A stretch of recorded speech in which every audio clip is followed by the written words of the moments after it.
Is there a day that you can remember that you've just felt unstoppable as a fast bowler? I think when I was bowling and I knew I was on, you just had to make the most of it because you knew there was games where you're going to bowl well and not take wickets, or you're going to bowl rat shit and obviously get smacked around. So when I had a chance and a sniff to really take those bags of wickets, I knew I was on. I'd go big and take your 5, 6 or 7 fers. Hello everyone, welcome to In the Cordon, the place where every cricketer wants to be. Before we get started, please ensure that you follow our social media pages, and you can find In the Cordon on all of your major social media platforms. Today, our guest is a legend of South Australian cricket, Chad Sayers. Chad, how are you, mate? Going well, thanks. You? Yes, I'm doing very well. I'm looking forward to our chat today. It's a real privilege to have you in the studio, and I'm sure we're going to be talking lots of good things about cricket today. Yes, hope so. Hopefully I can give you some insight into my career. Absolutely. It's time for our opening segment, Chad, which is called Legends and Sledges. Now, you're a fast bowler. You love to be in the heat of the contest. Is there any particular sledge that comes to mind at the moment, either something that you've given to an opponent or something that you've overheard in the field from one of your teammates, or something that you've copped yourself while you're batting? Oh, I don't really get many sledges when I'm batting, mate. I'm not out there overly long to warrant any sledging from the bowlers, but it's actually funny you say that, because I guess in the latter 10 or 15 years, sledging's probably gone out of the game a fair bit, hasn't it? Oh, everyone's too nice and too friendly in the opposition and get along with people. So I wish I could give you a real funny one, but I don't have one. But you get throw him the keys, he can't drive, and they're all the swinging like a dunny door. All those ones still around in the game. But I do remember playing grade cricket one game, and I bat in the top 6 in grade cricket. So I went out, I think after taking a few wickets, and we were 4 for 20 chasing 230 odd. I think we were playing Northern Districts, and a bloke at point was going on about, he must have heavy shoulders from carrying the side and all this. And anyway, second ball, I reckon I just knocked one in the point where he was fielding, and he dove and actually hurt his shoulder. So that was a bit of karma. And his coach came onto the field, Russell Thompson. I'm not sure if he listened to this, but or if he remembers, but he started sledging me about God knows what. But we went from 4 for 20 to about 4 for 320. So yeah, that bit him on the arse. That's a great story. And having played a bit of grade cricket myself, it's good when there is that, competitive banter in the field. And I'm sure there would be lots of worse sledges that we could talk about. But let's talk a little bit about your career now. You retired from first class cricket in 2021. What are your fondest memories of playing for the Redbacks? I think as a kid growing up, everyone wants to play at the highest level, and to do that, you got to play through your state. And I always wanted to play for South Australia. My old man played for South Australia as well. So to be able to do that and tick that off the bucket list was just great. And to be able to probably do it the hard way, really perform at grade cricket, and then get your opportunity knowing that you've earned it, just makes it that more special. And yeah, to be able to perform at that level was just, it was great, and just shows all the sacrifice and all the hard work paid off. It's funny that you mentioned your old man. I used to work with your old man at Emmanuel College doing some coaching. He was a coach of the first, and I was just coaching the year 7s. So it's funny how Adelaide's just such a small world and you run into people. What have you been doing since your retirement? I know that we were just talking off air before about you doing some coaching for Papua New Guinea, but you've also had a go on the commentary box as well.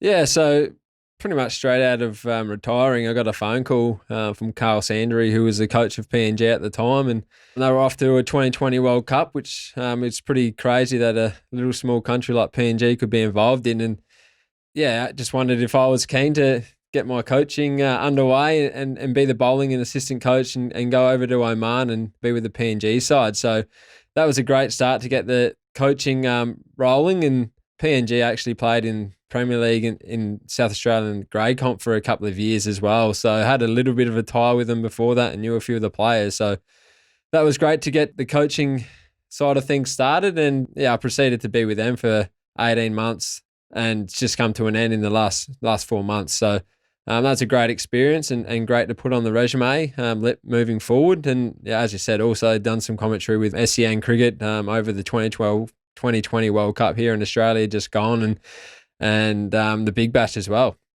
Yeah, that's awesome. And you just retired from playing grade cricket as well. You played a couple of years at Woodville as well. So what are you going to do with all your spare time that you got off now? Yeah, I was lucky enough to go back to Woodville and finish my career where I started. So that was really special for me and my family to go back there and finish off. And just don't have the will and the want to probably train at that high level and perform at the level anymore. So it was time to move on, and I'll probably still stay involved in the game at Woodville in some coaching capacity and probably play a little bit of cricket in the turf comp down at Grange Dolphins, which I've heard that you've played for. Yeah, I didn't hit a ball off the square while I was playing for Grange. Look at the honour board and see your name up there. Oh, you won't find it. You won't find it, mate. Chad, you've taken a number of 5-wicket hauls playing for South Australia, and you've done things that, kids growing up dream of. Is there a day that you can remember that you've just felt unstoppable as a fast bowler? A day that comes to mind was you took a hat trick against Queensland. I was at that game, actually. You've got Marnus, who nicked a ball off to Kez, I reckon. What days really come to mind when you're just talking like, I am unstoppable, I'm going to get every bloke out? Before we get onto that was actually an unbelievable game. That hat-trick game is the first game of the season. I can't remember what year it was, 15, 16, around then. And the first 3 wickets I took was the hat-trick. We only took 4 for the day, so we only took 1 more for that day, and 3 were in 3 balls. Queensland got heaps, we got heaps. Queensland were 2 for 150 odd with nearly a 200 lead and going in the end of day 3. And we were going home on the night of day 3 thinking, it's going to get called off at tea time tomorrow. It's going to be a draw. And we came out the next day. I took 2 wickets in the first over. Adam Zampa took 4. I had 6. Bowled Queensland out with a 270-run lead, and we went out and won the game. So that was one of the best games I've ever played in. So we got that over. But going back to your question about if you just feel unstoppable, I think every 5-wicket haul you'd probably take during that spell or the innings, you just know that you're all over a batsman. And I think when I was bowling and I knew I was on, you just had to make the most of it because you knew there was games where you're going to bowl well and not take wickets, or you're going to bowl rat shit and obviously get smacked around. So when I had a chance and a sniff to really take those bags of wickets, I knew I was on. I'd go big and take your 5, 6 or 7 fizz. Yeah, that's amazing to hear from your perspective, and your continuous success for South Australia led to your debut in Test cricket for Australia in March of 2018. It was an extraordinary tour for obvious reasons that everyone probably knows about. You got presented your cap by Adam Voges, who is got the second best average ever for Australia. So that's a pretty nice thing. But what were your emotions, when you were told that you were playing, the morning that you received your cap from Adam, and then later in the day where you took the wicket of AB de Villiers with the second new ball, because that was a crucial moment in that game? Yeah, obviously I've been in the squad for a fair few years after performing pretty well in Shield cricket. So I was around the mark, and it was still frustrating because you're that close to playing for your country, which is the ultimate goal that you want to succeed. And so I was a bit frustrated, obviously being involved and not playing. So yeah, to be able to receive that baggy green cap, as I said before, it's just, I guess, ticks off the sacrifice and that you make, yourself, your family makes, and everyone involved in your career makes. But yeah, there was a hell of a week, obviously, with the disappointment of what happened in the game before in Cape Town. It was a draining week. So to get the news that I was playing just, I guess, put a positive spin on that week. And it was unfortunate that my wife was there and she'd just gone home a couple of days before after family period, not thinking I was going to play. But yeah, it was a special moment when Adam, who me and him had a fair few tussles over our careers in Shield cricket, and as you said, when he got his chance, he really took it with both hands, and I was able to run drinks for him when he was making double hundreds in New Zealand. Another funny story, that game I remember, I think nicked off to Doug Bracewell on 0 or 2, and the umpire called a no ball, and I remember that. This was before the no ball and the reviews, so it came up in the replay and his foot was half and half, and they couldn't turn the decision. He went on to make a double hundred, and Australia won by probably an innings, I think, and we actually became number 1 in the world in that Test series, which was another highlight of my career. But yeah, the Test match and to be presented that the cap from Adam Vosges was great, and yeah, as you said, to be able to get maybe de Villiers out with your first wicket, it's what dreams are made of. And I actually thought I bowled pretty well in the first innings, and in the first day I bowled a fair few overs without any luck. And when he did nick it and went upstairs, my heart went in my mouth, and I thought, bloody hell, he hasn't hit it, and I'm still going to be wicketless, and I'm not going to get a wicket. But fortunate enough, the big spikes went on the review, and I had my first Test wicket. Looking to sell your property with confidence? Look no further than Ray White Henley Beach. Their agents are equipped with the knowledge, skill, and experience to help you get the most out of your property. And now there are some exciting new opportunities open for auction soon, including a beautiful plot of land in Cedon and stunning houses in Henley Beach and Somerton Park. So why wait? Book a free appraisal with them today and see what Ray White Henley Beach can do for you. Obviously, I'm South Australian bias in saying that I think you should have played more Test matches for Australia. You know, you were consistently taking, 50 wickets in seasons, season after season. And, a lot of people were frustrated in South Australia that you weren't selected for multiple Test matches. Do you feel the fact that you weren't an express bowler? You didn't bowl 140, 145 clicks that you see Stark, Hazelwood, Cummins bowl. Do you feel like that went against you in selection? And do you feel like you were hard done by the selectors at the time?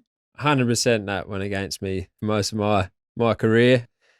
But not to say that Australia had the best four bowlers gone around for pretty much from the time I started playing Shield cricket. So it was always going to be hard to break into that side. And when the side's winning continuously, you're not going to change the side and a winning formula, are you? So I think that the pace definitely would have gone against me. If you can pick a bloke bowling 140 or 125 to 130, you're going to go with the pace probably.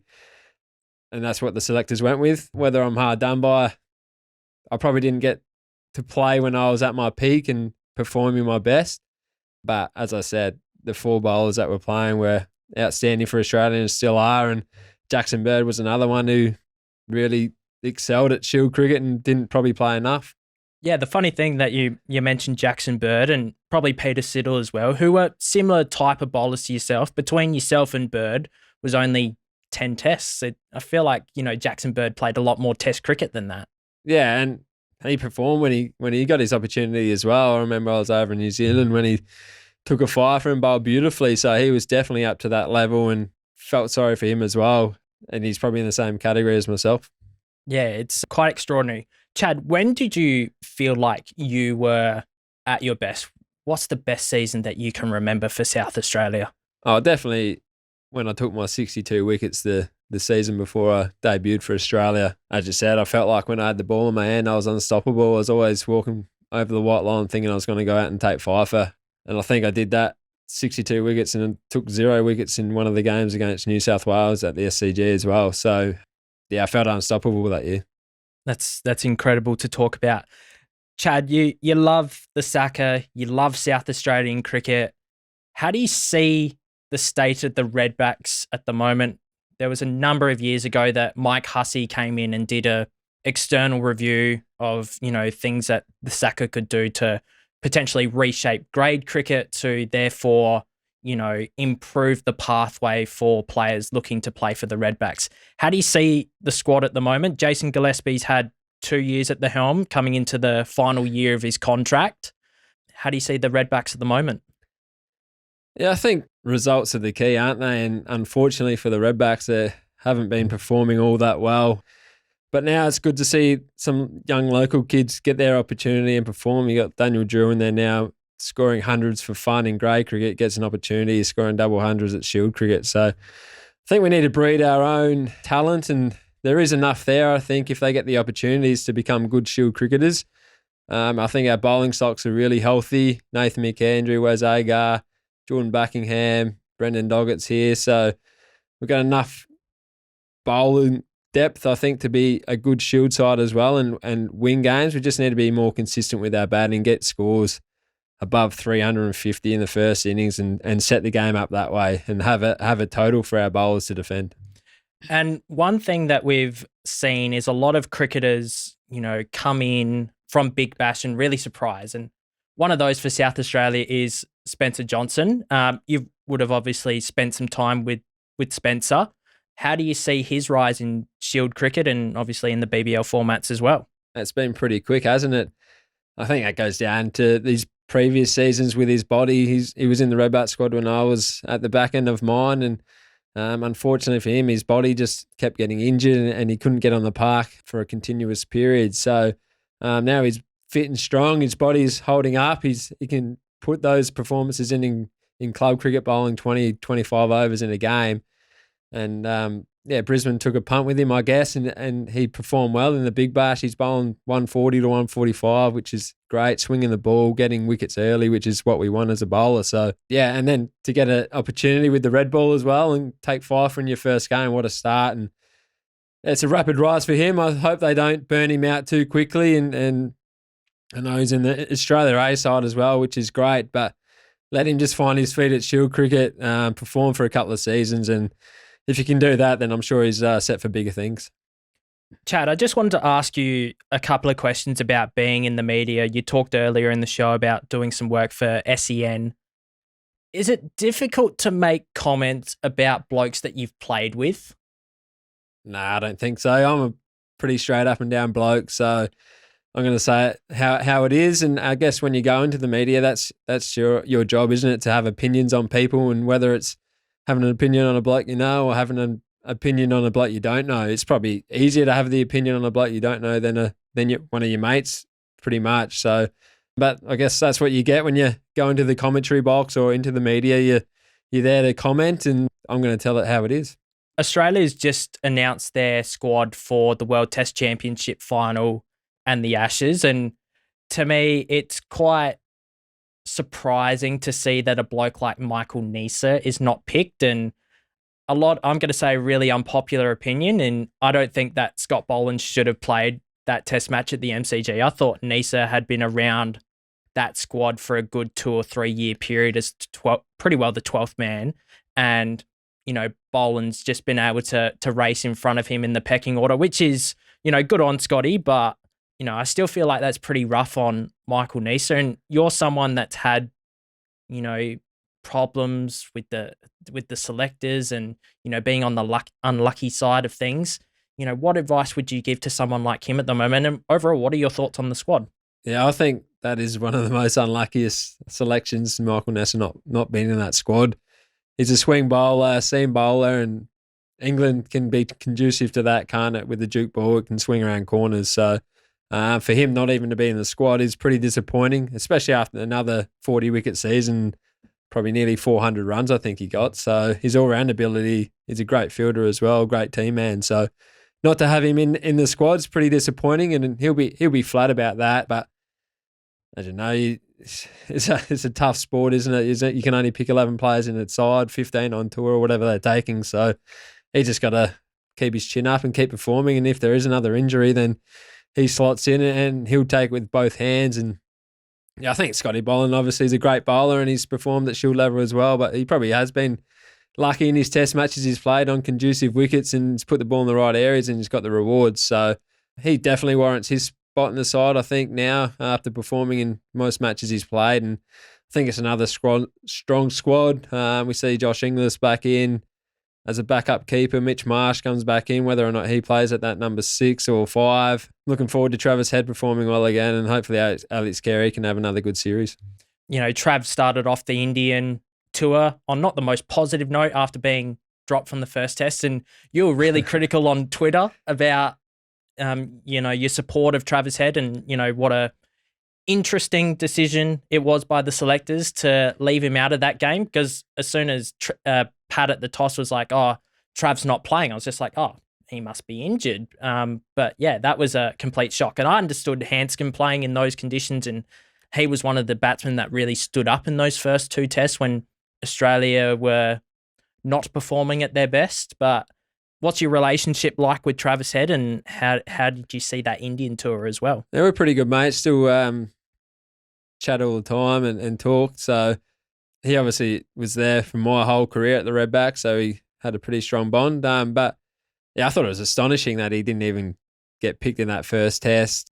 Yeah, he didn't have a good series in the spinning conditions before that in Sri Lanka and against Pakistan, but there's only one way to improve, and that's by playing in those conditions. So for him not to get that first chance ahead of Renshaw was pretty astonishing. I couldn't believe it, especially after the summer he had at home, so which he pretty much won in a series. So yeah, that was I found that disappointing. So I just viewed my opinions, and it got a little bit of traction. So that's what Twitter's for. I immediately, we were just talking off air, and immediately as you sent out that tweet, I was just like, that is just spot on. And that's pretty much how every Australian or South Australian felt. Probably a lot of people around the country felt the same way as well. And how do you see the state of, cricket in Australia? We've played well in our own backyard. We beat up the West Indies and an underperforming South African side. Started off the Indian tour slowly, but was able to get back into that series in the third test thanks to some magic from the GOAT. But overall, how do you see Test cricket in Australia, and do you think that Australia will be able to handle Bazball? That will be some good viewing, won't it? We've seen how England have been going over the last few series, how they attack the game and just play with no fear. So it'll be a test for Australia, but they just got to hold strong and just bowl. I always said good balls are good balls, and if you're bowling good balls and you're getting hit for six, and there's not much you can do about it. But I think Australia, their bowlers will be too good for England if they're going to play like that, and I think that's why Australia's Test side has been so good over the last 4, 5, 6 years, and they're still good now. It's nearly as strong as I've ever seen their Test side. Their batting's going well, apart from probably that one spot up the top, which is a lot of airtime about David Warner. Will he play? Won't he play? I thought Cameron Bancroft was probably stiff not to be in the squad as well. So Marcus Harris is in there. He's doing well for Gloucestershire over in England. Will he play? But I think their stocks are great. Their bowling depth is still unreal. They've still got young bowlers waiting to come in. And I think the series against England is going to be a great one. Hopefully they can dust India off and get that series boosted and going the right way before the Ashes. Yeah, absolutely. And I think Australia do have the advantage in that World Test Championship final because all the Indians will come from playing IPL, and, the likes of Warner, Josh Hazlewood are playing IPL at the moment. So they'll, come into England at the same time. But you got Smith playing county cricket, you got Harris playing county cricket, you've got guys here in Australia preparing. So I'm expecting us to be favourites for that game against India at the Oval, and Stark has a really good record at the Oval as well. So the Ashes, yeah, it's an interesting one. If England continue to play the way they are, it will be a very interesting series, and I reckon it's one that will go down to the wire. Before we finish up, I heard a rumour in the local footy circuits about you warming up for a game of footy in your baggy green. Can you confirm whether this is true? That is not true. My baggy green has not left my safe since coming home, so not true.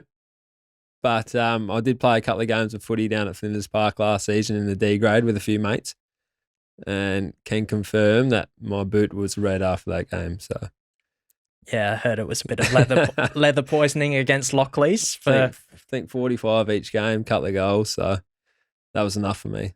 I was going to say, if you'd had warmed up for a footy game in your baggy green, that would have been the most alpha male sort of energies that you'd ever see. Nah, I wouldn't have done that. That'd have been a little bit disrespectful to the hat, and that's in a safe spot at home. And won't be venturing out anytime soon. I was probably can put it in a frame now. I don't think I'm going to need it anytime soon. So, Well, Chad, it's been an absolute pleasure to have you in the Cordon. It's the place where every cricketer wants to be. It's been a real privilege to chat with you today, and it's great to find out so much more about you and your amazing career for South Australia and Australia. no worries. Thanks for having me. Thank you so much to those of you who are watching at home. Make sure that you follow In the Cordon on all of our social media pages, and we'll see you for our next episode. Cheers.